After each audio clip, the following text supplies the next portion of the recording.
करें। अपोस्टल जी, ये बहन का नाम विनीता सिंह राव है और ये यूपी कानपुर से आए हैं स्पेशली अपनी गवाही देने के लिए। और इनका कहना है कि इनकी शादी फरवरी 2013 में हुई और कहते हैं मैरिज के बाद पीरियड भी रेगुलर हो गए और कभी पीरियड आते हल्का दाग लगता था और 5 साल तक कहते हैं कि मेडिसिन खाई बेबी होने के लिए, लेकिन कहते हैं एक भी बार 5 साल में प्रेगनेंसी कंसीव नहीं कर पाए थे। उसके बाद कहते 2018 में कहते जब पहली बार प्रेग्नेंट हुए तो तीसरे महीने में कहते इन्हें सपना आया और दुष्ट आत्मा ने सपने में अटैक किया इन पर कि इनके पेट से बच्चा खींच रहा है कोई जोर से। और कहते जैसे ही सुबह उठे तो कहते इनके गुप्तांग से कहते ऐसी चीजें बाहर निकलने लगी और उसके बाद लगातार ब्लीडिंग होने लगी। जब डॉक्टर के पास लेकर गए तो डॉक्टर ने बोला कि बच्चा जो है वो पेट में ही डेड हो गया है और जिसकी वजह से इनकी फर्स्ट जो है कहते मिसकैरेज हो गया। और उसके बाद 2021 में 2018 के बाद सेकंड टाइम जब प्रेग्नेंट हुए तो 7वें महीने में कहते फिर ऐसे ही दुष्ट आत्मा ने अटैक किया सपने में और यूट्रस से बच्चा अपने आप ही बाहर आ गया। और कहते जब सुबह उठे तो 7वें मंथ में अचानक से ही कहते बहुत डिलीवरी वाली जैसे कहते पेन शुरू हो गई। फटाफट हॉस्पिटल लेकर गए तो प्री मैच्योर जो डिलीवरी समय से पहले 7वें महीने में ही कर दी गई। कहते जब बेबी पैदा हुआ तो 9 दिन उसे आईसीयू में मशीन में रखा गया, बहुत क्रिटिकल कंडीशन थी और 9वें दिन बच्चे सेकंड टाइम जो बच्चा था उसकी भी डेथ हो गई थी। और थर्ड टाइम 2022 में कहते जब तीसरी बार प्रेग्नेंट हुए तो कहते 6.5 मंथ का जब प्रेगनेंसी था तो सेम ही शैतान ने इन्हें अटैक किया सपने में और 6वें मंथ में कहते इनकी डिलीवरी हो गई। और तब भी कहते कि बेटी पैदा हुई थी, लेकिन जन्म के बाद ही कहते वो बच्ची के भी सांस नहीं आ पा रही थी और फेफड़े बच्ची के लंग्स खराब थे और बच्ची तीसरे दिन कहते उसकी भी डेथ हो गई। और उसके बाद कहते ये बहन कहते हैं बताते हमें कि मैं पूरी तरह से कहते टूट चुकी थी और बेबी कंसीव नहीं कर पा रहे थे, मौतें हो रही थी। फिर डॉक्टर के पास गए तो यूट्रस में कहते बहुत कमजोरी हो गई थी लगातार बेबी होने की वजह से और मरने की वजह से और स्वेलिंग हो चुकी थी और डॉक्टर ने मेडिसिन खाने को बोला था और कई तरह के ट्रीटमेंट्स करवाने के लिए बोला था। और ये खुद जो लेडी है ये अनपढ़ लेडी नहीं है, एक गवर्नमेंट टीचर है, ये पढ़ी लिखी बायोलॉजी सब्जेक्ट की ये गवर्नमेंट टीचर है यूपी में और पूरी तरह से कहते टूटी हुई थी। कॉलेज में सभी बच्चों को कहते जब देखती थी पढ़ाते हुए तो बहुत कमी महसूस होती थी कि मेरे पास बेबी क्यों नहीं है। और कहते इनके हस्बैंड के लिए सारे बोलते थे कि सेकंड मैरिज कर लो कि नहीं होगा, अब इतने साल हो गए। और लोग ताने मारते थे, अपने बच्चों को छुपाते थे और रिश्तेदारों से घरों में कहते पूरी तरह से आना जाना पूरी तरह से बंद कर दिया था और हर समय कहते रोते रहते थे बच्चों के बारे में सोच सोच के। और लाखों रुपया कहते इन्होंने ट्रीटमेंट्स पर लगा दिया था, कोई भी फर्क नहीं पड़ रहा था। 10 साल हो चुके थे मैरिज को और बेबी अभी गोद में देखा नहीं था और कहते लाइफ डिस्टर्ब हो गई थी। और इनकी जो ये बहन है जो गवर्नमेंट टीचर है, इनकी मदर कहते 2018 से लगातार ANM मिनिस्ट्री को फॉलो करते हैं।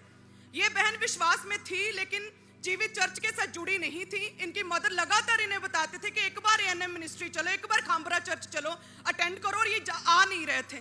जब पूरे डॉक्टर्स मेडिसिन हर जगह से कहते कि हाथ खड़े हो गए तो फिर ये बहन कहते ये 25 दिसंबर 2022 को क्रिसमस पर कहते अपनी मदर के साथ ये बहन आए थे यहाँ पर कानपुर से यूपी से। और अपोस्टल जी आपने इनके लिए प्रार्थना किया था स्पेशली के जिनके वापिस आ रही टेस्टमनी के साथ आप वापिस आ रहे हैं और क्रिसमस मीटिंग जस्ट आप अटेंड जो भी करने आए खुदा आपको बेबी के साथ आज ब्लेस कर रहा है।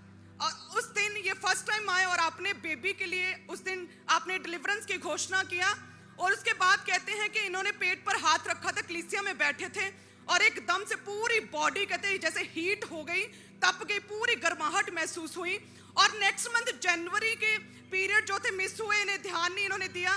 फरवरी के कहते जब जैसे ही इनके पीरियड मिस हुए तो कहते इन्होंने टेस्ट किया और जैसे ही टेस्ट किया तो ये प्रेग्नेंट थे और इस बार कोई अटैक नहीं हुआ, कोई सपने में अटैक नहीं हुआ।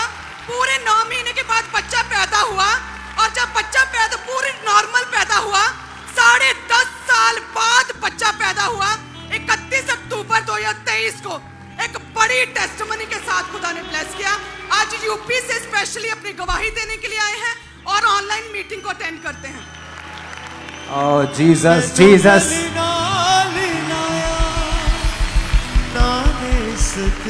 आप बायोलॉजी की टीचर हैं, आप पढ़ाती हैं, आप बायोलॉजी।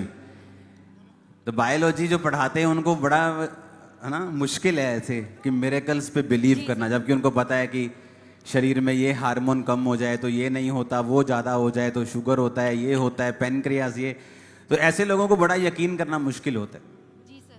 आप जब यहाँ पे आए, आप क्रिसमस पे आए थे, आपको लगता था कि ऐसा हो जाएगा, कि आप सिर्फ मम्मी के कहने पे आए थे? नहीं, विश्वास के साथ आए थे। मम्मी ने बोला कि चलो, तो हम लोग विश्वास के साथ आए।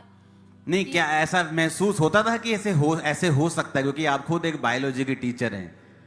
नहीं, महसूस नहीं था कि नहीं था ना, वही मैं कह रहा हूँ, महसूस नहीं था कि पता था कि एक बड़ा, डॉक्टर्स को पसीने लेके आना ज्यादा मुश्किल होता है जब तक कि परमेश्वर उनको पूरा फंसा के पूरा अपना आप जाहिर ना करे। और देखो कितनी बार प्रेगनेंसी हुई लेकिन दिक्कतें हुई, सेम दिक्कत, लेकिन इस बार प्रेगनेंसी हुई लेकिन ये हुई खुदा के घर से थी। आप इमेजिन करो, 25 दिसंबर को मीटिंग अटेंड की, ओके, और फरवरी जब चेक किया तो पीरियड, फरवरी मिस हुए आपके पीरियड। Yes sir. फरवरी को पीरियड मिस हुए जब आप जी, दिसंबर 25, तो एक वाली मीटिंग भी अटेंड करके गए थे कि 25 वाली अटेंड करके चले गए थे? 25 वाली अटेंड करके गए। अगला मंथ था जनवरी, उसके अगला मंथ था फरवरी आपके पीरियड मिस हुए, जी, तो मालूम हुआ कि आप प्रेग्नेंट हैं। जी। ओह जीसस।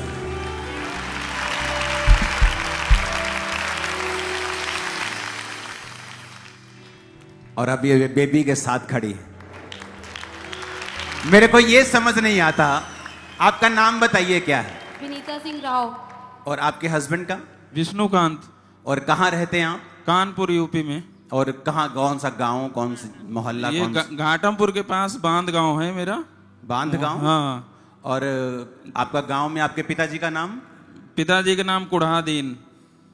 मुझे समझ नहीं आता ये वहां क्यों नहीं जाते लोग, चेक करो तो जाके।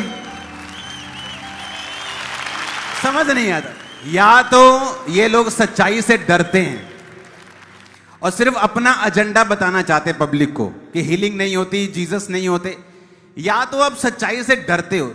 एड्रेस दिए हुए हैं आपको, लोग दिए हुए हैं आपको, सब कुछ आपके पास है, पैसा आपके पास है, प्रूफ कीजिए अगर ये लालच है या कोई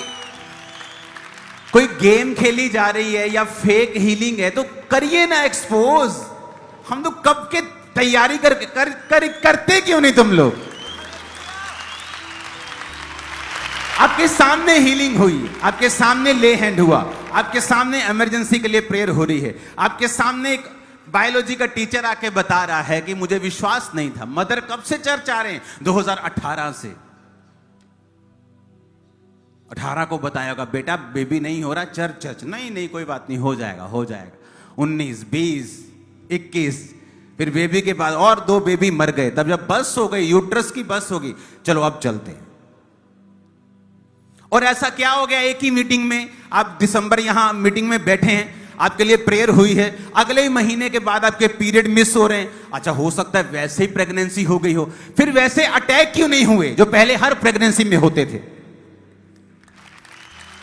क्योंकि मैं आपको बताता हूं, ये सिक्योरिटी बिठाओ इनको, क्योंकि मैं आपको बताता हूं परमेश्वर आपके संग हैं और वो बड़ा काम आपकी लाइफ में करने जा रहे हैं। आमीन। मेरे को ऊंचे वाला और खड़कने वाला चाहिए चर्च। मैंने कहा वो आपके संग हैं और वो बड़ा काम आपकी लाइफ में करने जा रहे हैं। आमीन। मेरे को खड़कने वाला चाहिए चर्च। इन 21 दिनों में एक खास इंस्ट्रक्शन है आपके लिए। जितनों ने भी आपके खिलाफ गुनाह किए हैं उनको माफ कर दें। ये 21 दिन खत्म कर दें, अपने मन से निकाल दें उनको, हल्के हो जाएं। क्योंकि जब आप हल्के होंगे, आप फ्री होंगे, फ्री स्पिरिट से प्रेयर करेंगे, ये 21 दिन आप अपने आप को बिल्ड करेंगे और अपने आप को बनता हुआ देखेंगे और ब्लेस होता हुआ देखेंगे। तो मैं आपको ये तरीके बता रहा हूं किस तरह से आप परमेश्वर से ले सकते हैं, किस तरह से आप परमेश्वर के हार्ट में प्रवेश कर सकते हैं, उसको प्रसन्न कर सकते हैं। बाइबल कहती है यीशु मसीह के जितना पिता को किसी ने भी इस धरती पर प्रसन्न नहीं किया है। और कैसे प्रसन्न किया पिता प्रभु यीशु मसीह ने? वचन के ऊपर चल के। 12 साल की उम्र में यीशु मसीह को मालूम था कि वो खुद परमेश्वर का बेटा है, लेकिन बाइबल कहती फिर भी वो माता और पिता के वश में रहा। कितने मेरी बात को समझ रहे हैं? 12 साल की उम्र में यीशु मसीह ने कहा मुझे अपने पिता के घर में होना जरूरी है, और बड़े बड़े विद्वान, बड़े बड़े शास्त्री परमेश्वर की बातों का जवाब नहीं दे पाते थे, लेकिन फिर भी बाइबल कहती 30 साल तक वो अपने माता और पिता के वश में रहा। जो बाप काम करते थे वही वो काम करते थे, जो माँ बनाती थी वही वो खाते थे, उसी घर में रहते थे, उसी बाथरूम को यूज करते होंगे, वही सब कुछ जो उसका परिवार करता है वही करते थे, खुदा का बेटा होने के बावजूद भी। और बाइबल कहती है उस परमेश्वर को उन्होंने प्रसन्न किया। आप जब वचन समझेंगे, वचन पे चलेंगे, आप पिता को प्रसन्न करते जाएं। जैसे जैसे आप पिता को प्रसन्न करते जाएंगे, आपकी लाइफ में उतना ही परमेश्वर का काम बढ़ता जाएगा और होता जाएगा। नेक्स्ट टेस्टिमनी को सुने।